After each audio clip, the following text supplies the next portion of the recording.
Hello, and a very warm welcome to another session of The Change Exchange. My guest today, Tracey Lange, TV, radio, produces herself. She's in front and behind the camera and the microphone.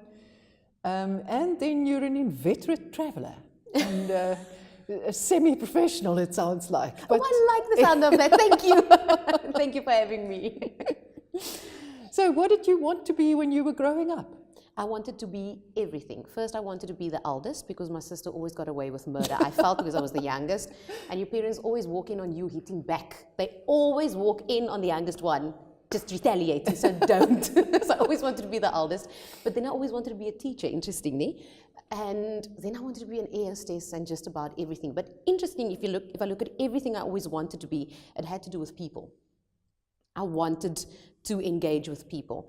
So I ended up wanting to study tourism, but our family, we didn't have money, and then I ended up working elsewhere first after school. And just working there at this law firm, they offered to pay for my studies at the time. I didn't do tourism, but slowly but surely it opened up so many different doors, and it's interesting how life happens. If I look back on it now, everyone came into my life at the right moment to open up so many different doors. And now I've ended up here, and it's 11 years later. Yeah. Tracey, that my family did not have money, and therefore I could not do the thing that would have been the kind of logical next step. What is your advice? What do you say to other young people in a similar situation? Because there are so many young South Africans who are in that situation. You have to go out there and make it happen for yourself. I also come from a home where my mother and my father is very much, he just does what's there, what needs to be done. My mom is the one that opens her eyes, see what other opportunities there are. And then she's always been the one that's always said to me as well, that everyone you meet, they are possibly someone else you could be working with eventually. So you need to be kind to everyone. It doesn't matter who you engage with. They could possibly open up a door for you many years from now. So her advice to me actually after school was, and when I'm saying after school, after matric, was to go and work somewhere free of charge. That was what she said. She said, because if you like it enough without being paid and you still don't mind doing it after 6 months, you will know it's a passion and someone will end up paying for your studies. And it did happen that way. So I got the job at the law firm because she was standing in a queue talking to everyone the way she normally does at a bank, believe it or not, at the ATM. And then she spoke to someone, she said to someone, my daughter just finished matric and I think she needs to go work everywhere and she mustn't be paid. It's very simple. And the lady said to her, oh, we need a receptionist at the law firm. For free? For free, come let her pop in. And then I walked in there and the owner at the time, he was 83 and still a practicing attorney. And he said to me, Tracey, I cannot let you work for free. And I said to him, sir, but you must understand, my mother said it must be free. I don't go against my mother. And I worked there for 3 months and he said to me, so I know you wanted to study tourism, but how about you take a look at something else? Anything in the legal fraternity, something else there, I can make a plan for you. And they did. What did you study? I said to him, like my mother, just say yes, just figure it out as you go along. Say yes and then go, okay, cool, later on. I'm going to go, okay, fine. And I got home and my mom said to me, see, I told you. It was very much like that. And up until today, it's still that way. It's still like that. But what course did you choose? What did you study? At the time, I started with my LLB. Okay. I started with my LLB. And how did that shift? It shifted as I was working at this law firm. So it was a smaller law firm. And then I worked my way up from receptionist to starting to do bond cancellations, to doing bonds, to doing title deeds. So anything in property. And then while I did one of the bond cancellations, I was linked to the lady that my mom actually spoke to in the bank. And she was at another law firm by then. So she spoke to me on the phone and then said to me, Tracey, I really like working with you. You're very kind, your mails are lovely, you're very professional. I need an assistant. And she worked at a much bigger law firm. And I went for the interview. My boss at the time said to me, Tracey, you're young, go and do it. And they also said they'll continue paying for my studies. But then while working for them, it's very interesting, I did work for a property developer. He said he wants me to do everything that I do at his office, only with his properties. And he was the person that kept saying to me, why are you wasting your personality? He kept saying to me, I think your personality is wasted in an office behind closed doors. He says, you're driving me up the wall by talking too much and singing every day. And he said, please, can you just go do something else as well? Find a different platform. And he let me. He let me.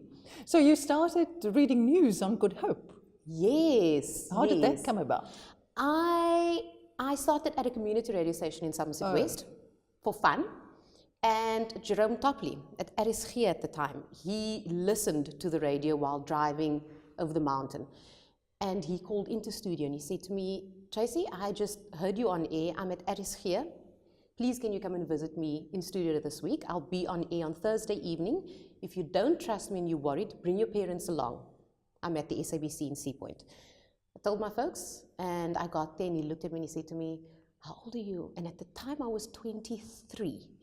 And he said to me, I thought you were much older because when you speak Afrikaans, you sound much older. He said, you sound a bit more assertive as well. And he said, I don't think you will work for RSG, which is where I wanted you initially. He said, but I'm going to send you a demo to Good Hope FM.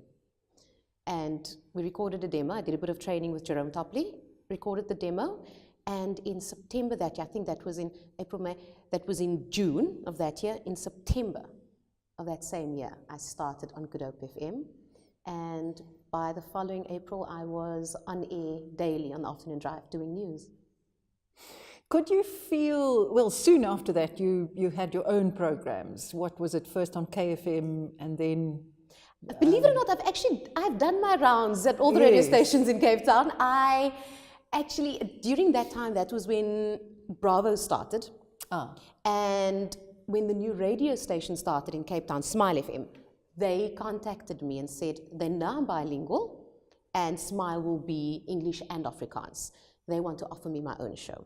By then I was doing the news on the breakfast show on Good Hope FM, and the only other thing to do would either be eventually they kind of move you back to other shows. That's the peak. I can't get better than being the newsreader on the breakfast show. It's a fact. And I thought, well, either they give me my own show or I jump ship and start elsewhere. And I did. And I went to Smile. Then from Smile. What was it like having your own show? Because news reading, per definition, is you have a script and that's what you do. Now suddenly you have a platform and you can fill it in whatever way, and there's a different bond with your audience. Tell me about that. It is very different, and it was tough for me at first because I can't understand why you would want to listen to me. Listening to me doing news, I get that, because you want the facts. I can give you that, but you can listen to anyone doing that. I didn't think I still don't get it sometimes. I look at myself and I think, I don't understand why you would want to listen to me. So I would fill the show with as many guests as possible.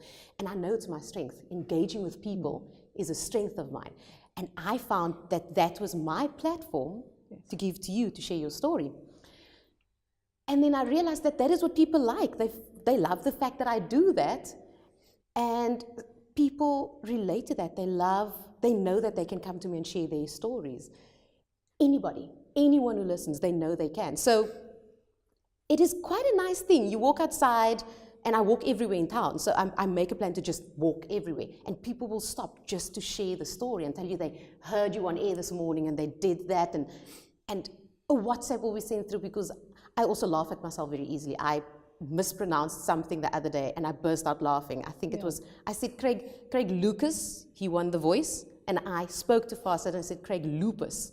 And I stopped and I burst out laughing and I went, yeah, you see, it's just, I made fun of myself. And the amount of messages that come through just for something silly, admitting that I made a mistake. People going, oh my word, you are on a roll today. And I went, I was not, because I messed up. But if you like that, that's fine. I think it's also just that, it's nice. But also the relationship you build up with an audience. You don't feel as if you're talking to no one sitting in the studio. On the contrary. No, you don't. Because there's, especially now with social media, with WhatsApp, there's a constant engagement. There's constant response to everything that you do. And I think it's just always I think in my mind, I'm just always telling myself my mom and my dad's are listening. As long as I focus on them listening, and I can have fun with them, and I can talk nonsense, and I can also be serious with them, people realize they always feel like I'm speaking just to them. Yeah. And camera, did it come easily? I'm not entirely sure. I think it was also a similar thing of, I battled with it at first, and for no other reason but the fact that they also said to me, but you're allowing your guest too much space. And I said, but I just think that's what I do. I feel like that's my job. But that was for a different production company. And then Bravo came my way, and they just liked that. They didn't mind it. So again, my interviews and those were so much easier for me and so much better because they enjoyed that. They wanted that. But Bravo also wants you to be part of the glamour of the show and all of that. Was that a different, and how did you experience that? That was the fun bit, because they brought along a stylist who would do my hair and makeup and bring all these beautiful dresses and make sure that I'm always dressed up to the nines.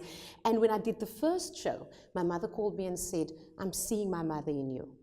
And then I realized that whenever I now do Bravo, it's just channeling my grandmother who had passed away. And she was very glamorous. She was extremely glamorous. She was always dressed up. Her cheeks were always in makeup and everything was always done. Her hair was never out of place.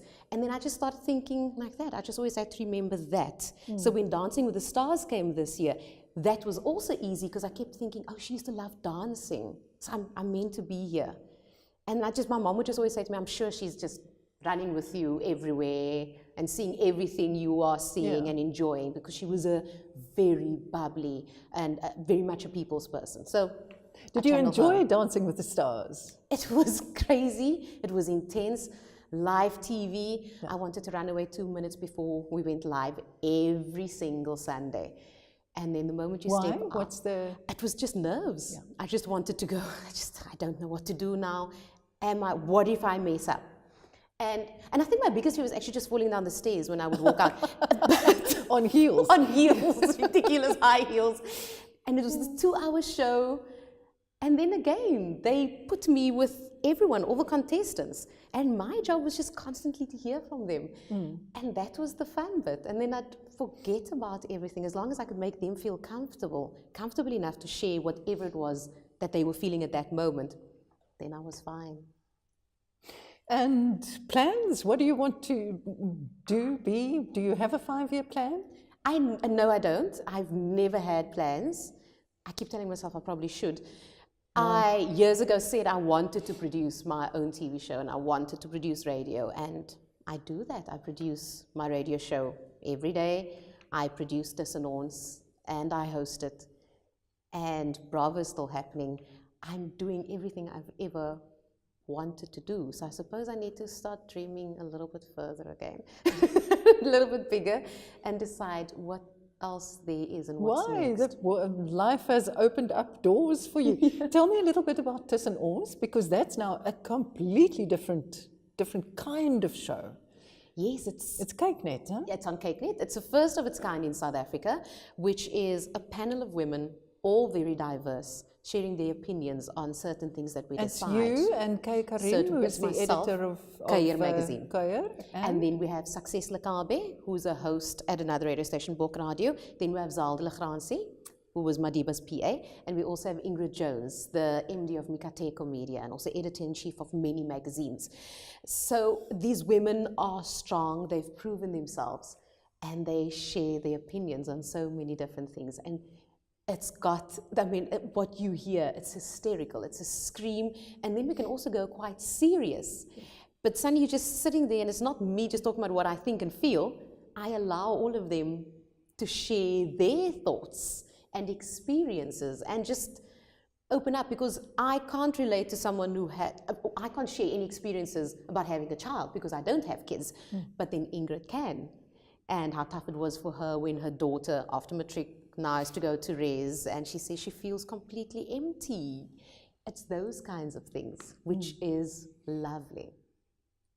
And in your personal life, you and Avukile have been together for how long now? 4.5 years. Just over 4.5 years. Where did you meet, and how did you know that he was the one? I didn't. I met him at a mutual friend's birthday party, Tammy Ann Fortuin. she's now currently in LA.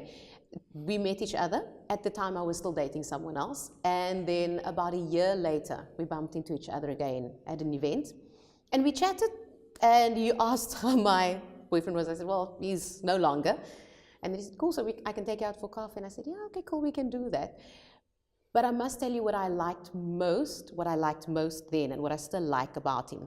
He's extremely calm and very quiet. When he speaks, you do listen. And he's very much like my dad in that sense. There's a great calmness. There's a way of just, okay, so this is the situation. Solid and grounded. Yes, let's just deal with it. Let's sort it out. And the more time I spend with him, the more you see all those different layers to all of that. That I could be in very different moods. I can call it that because I can come home from a long shoot and I can be completely drained, and he will just get it. He won't expect me to, tend to any of his needs, whether that be talking or just asking how his day was, when I just don't feel like that. He also is extremely independent. He lives a life that is totally separate to mine. I can be very busy, and with his job and then all his side projects, he just makes sure it's all scheduled in times when I'm either shooting or emceeing or doing whatever, so that when we do have time together, when I am off, then we are together. So there's this huge whiteboard in our study where I have to write in green, he writes in blue, and that's how we check each other's schedules. Yeah, and you make sure that you have time together. Yes. Yeah. But you're saying that he also has his own interests, etc. That is also important, that each one brings something fresh to the interaction. Yes, it is very important. And it's also fun to hear about all these other things. He is very creative. He actually studied film and media, but then ended up in marketing. So now he's taking care of a huge hotel chain, and he takes care of Africa. And so he's got that, but then because of that, and he used to be in the liquor industry prior to that, he brings all of that together with all his other things, with all his side projects, and then he's building an app, and then he's, it's all of those things that he does, and he's got all these meetings with all these clients, and it's fun to hear about that. It's fun when he comes home and he can tell me about that, and sometimes I really don't understand what he's saying, but but I know he also just likes to tell me, and it's nice for me to hear, and his mind just works very differently. We went on holiday in May to Rio, and while I was standing on the train, I kept thinking of how I can get everyone to stand and take a picture with me, because I was just so chuffed that I've got all these people on the train, and I want to get this great picture. And I didn't get the picture. It was 10 minutes while I was trying to think of how I could get a selfie. We got off, and he had come up with an entire new idea for an app in that 10 minutes. For school children and parents in South Africa that he can build, because now he's seen something on the train, and then he said to me, do you know how nice it would be if our public transport system would be like this in South Africa? I would come up with so many new ideas. And it's not just him coming up with ideas, he will literally run with the idea. He will come home, and then he'll make his notes. He'll start with the presentations, he'll start building things, he'll meet with whoever. And within a couple of months, it's a real thing. It's just how he operates. So it's nice to see. I also hear a lot of respect, a lot of admiration. There is quite a bit. And it's just one of those, it's a relationship that I can tell you that, yes, we work hard at it, but it's also quite easy. And you're traveling, you've turned that into a blog, and I'm sure that is going to go somewhere, in a manner of speaking. Oh, that's him as well. That was him. I said, I need to go on holiday. And he said, cool, where do you want to go? And I said, well, I've come across this thing. And again, even with traveling, I don't have a bucket list. And I went, oh, these names sound exciting. So I see a name and I go, that sounds great. Ljubljana, never heard of, never been. Let's see what else is close by. And that's Slovenia, Slovakia, one of those. But we did that. See, I don't even know that. And we did Budapest and Prague, and we did all of those places. And he said to me, well, we can't just do this. Can we do a whole blog and build it somewhere? And then he did it. He started it and uploaded everything, and we'd write a few things. And that's you're calling done. it travel the with travel a V, diary with a V. So it's V-U-L. Tracy and Avu. Yeah, it's the travel diary. Yes, that was also his idea. And now we just share all our trips on there. So you haven't used the blog for anything else. It's just your personal space. Yes, it's just Yeah. a personal space. It works like a charm. I've been on there now, and it's lovely, absolutely lovely. It was great. It was us sharing our first trip, and I think at the time we did 13 countries. And then from there we went from one place to the next, and then Rio came as well. And then every time I come back and I said to him, okay, cool, I think I'm done with traveling now for a year. And then I'm back for 3 months, and then I go, I think we need to go elsewhere. Where do you find the time? Because both of you have very full professional lives. We have to book it quite well in advance. Yeah. We do. I've realized that I actually have to set time aside. I spoke to, I'm sure you know Dova Dola, Margit Meyer, and one day she said to me, Tracy, the time's never going to come. You have to book the time, set it aside. And once you set it aside, then everything else kind of does fall into place, and you just have to be strong and say no to whatever else will come in that time. Because I wouldn't have been here in any case, and if I was booked for any other gig, I wouldn't have been able to do that thing either that come last minute. So now I've just become a little bit stricter. He's easy on his side because his job allows him more leave. It must be so nice. But, but then we just make a plan. Yeah, in a freelance life, it is really difficult. And it's almost because you're your own boss, you have to ask yourself for leave. Exactly. And it's difficult. So in that sense, I battle saying no, but to myself, I can say no very quickly. I can go like, no, it's not going to happen. You're just going to have to work and push through. But I've become a little bit stricter, but being a people pleaser as well is hard. But the two of you, because of the times we live in and the technological times we live in and your profile, your relationship is often quite public.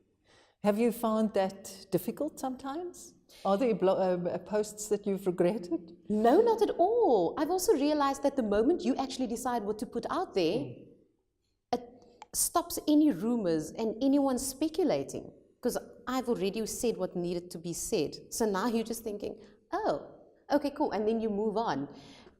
I think it's just, it's easy for us because I don't overshare. But what I do share is a real moment in that time. I want to say thank you to him for running through my words of Dancing with the Stars and helping me with my audition. And I just find so many of our moments lovely, but I don't share all of them. So when that one moment comes and I can share it, it's great. And people like that, and then they do move on again. They do move on after that. But do you think, just in general, almost as advice to young people coming up in the world, that you have to be conscious and that you actually have to be careful? Yes, you do. You have to be extremely careful. But I'm also, if I look at previous relationships, I never shared anything. And I think it's because of that. That's where I learned that a lot of people, they want to know things. And then they start scratching. And then there's nothing to find. There's nothing to find, but then they make up things. So I've just decided social media allows me to take control of that. We've been asked numerous times for articles on the two of us together. And my immediate response, now everyone will know, is, oh, he's very shy, he doesn't want to. But it's got nothing to do with that. It's got nothing to do with that. It's really just, he would look at me and he'd say to me, why? Why? And I'd say to him, I agree with you. I just don't get why. Why do you want to come? Why do you want to come into our home and share that? Like there's nothing there. And what I've said, you're not going to see anything different to what I've shared on social media. So unless you can actually come to me with a serious angle and something that would really make a difference, I don't understand it. I don't. Tracy, as a young, I mean, you've been working, what, 11 years? It's the first part of your career. Yeah, in this career. And a large part of it is freelance. So you have to run it yourself. You have to manage in the sense of other people have managers. You have to manage it yourself. How do you prepare? How do you run it financially? Because I've known in this industry, people have enormous gigs and they make an enormous amount of money, and then 6 months later there's nothing. And at the age of 36, they have nothing. How does one work with that? So I come from a home where my mom was extremely financially savvy. She still is. And she had retired young, and she would often just come home and go, okay, cool, I'm going on holiday, I'm going to Mauritius for 7 days. And she would announce it today, and then 2 weeks later she'd go to Mauritius. My father never had to give her the money, but then she'd been home for how long? She would literally just come home and go, cool, I'm going on holiday. That's what she did. And when I started working at 18... So, sorry, but you saw a woman who was in control of her own finances. Yes. That's a fantastic thing. I know. Yes. And especially for someone in her generation, Yes. because generally the husband takes care of everything. And so she didn't have to ask. Never. And then because of that, so when I started working at 18 at the law firm, I was supposed to not be paid. So when that first paycheck came, my mother said to me, so this is what you are going to do with that money. And I started a pension then. There was another savings account that she started. And all of those things I still have in place. I also never, I'm going to try to word this properly. I have different streams of income. I only live with one income. The rest is all invested. Literally, it would come in and it would go into different places. Why do you do it like that? What's the underlying principle? I think it's just always knowing that tomorrow all of this could end. I work in an industry where today I'm the flavor of the month, and tomorrow I won't be. And it's just one of those things, and it's part of why you need to diversify and make sure that you can do everything behind the scenes too. But it's just making sure that I always have a backup. I always have a backup. But having said that, that backup started before I even started as a freelancer, because my mother also always said, you could also just lose your job tomorrow, and then what? And you need to have a backup fund for at least a year. And that's the starting point. That was my mother was very strict on that. That's your starting point. So anything can happen. But I'm glad that I could still go and do the freelance things, and her and my dad, they never stood in my way. But that foundation was laid. And it never changed. And the principle of independence. Yes, yes. Taking responsibility, and with that, building your independence. Yeah. It sounds as if family is really important. Very much so, very much so. My folks live in Somerset West. It's 30 minutes away. I don't get to see them often, but we talk on the phone often. My sister, her and her 3 kids, she's the oldest, 9 years older than I am. And it's just lovely to always just catch up with and hear what's happening and hear the funny stories from the kids, from my nephews and my niece. Family is everything. My father comes from a huge family. He's the eldest of 13. And that's always been good. We all have these WhatsApp groups, and every now and then they play note for note on it. I mean, it's just the weirdest things. You get home at the end of the day, it's 400 messages, and you go, what happened in this group today? And it was just a competition that they all did amongst each other. It is so much fun, and family is everything to me. I'd be completely lost without them. They keep you grounded as well. They couldn't care less about the rest. It's like, nice, oh, cool, lovely, but yeah, you still Tracy. Remember back in the day when you walked around with a stick on your head? That's still there. And home, where do you live, and why did you choose that? You and Avukile moved in together about a year ago. It's difficult to suddenly share space. It is quite difficult, and at the time, but I think it also helped that at the time, and it sounds weird if I say helped, at the time he was stuck in London. He had DVT, he had a blood clot, and he couldn't fly back because of all his traveling. So he had to stay in London until all of that was sorted. And then I ended up moving in, and it was all of that. So you got to choose the colors and the Oh, no, that's his baby. I said to him, that's your job. You take care of that, because he loves that. He's a very creative, got a great eye for detail. And I left that in his hand, but moving all the things in, that was my baby. But it was nice to kind of just have that space to myself for a little while. And then when he came, it was, oh, you just happened to be there. And I think with us traveling as much as we do, this is separately for work, yes, you constantly also have that space to yourself more often than not. And I think both of us are just extremely respectful people. Like, he's never in my way. I know I'm never in his way. I'd like to believe. But I actually do know that I'm not in his way. There's something very comfortable about our relationship and what happens there. Our home is our safe space. I always wanted to live in the city, in Cape Town, and we found this beautiful place where we both walked in and we went, this is it. A house, an apartment? An apartment, 11th floor apartment. which we love. And city what was centre. it that made it click, that this was the right space? So The I view, lived, the space. that's the interesting what? thing. When I lived in gardens, I had the view of the mountain, and I liked that. And I never thought I would love a view of buildings. So I walked into this place, and there was just this view of buildings, and I thought, this is interesting, but I like it. There was something New York about it. And I think that sold it for me. Mm.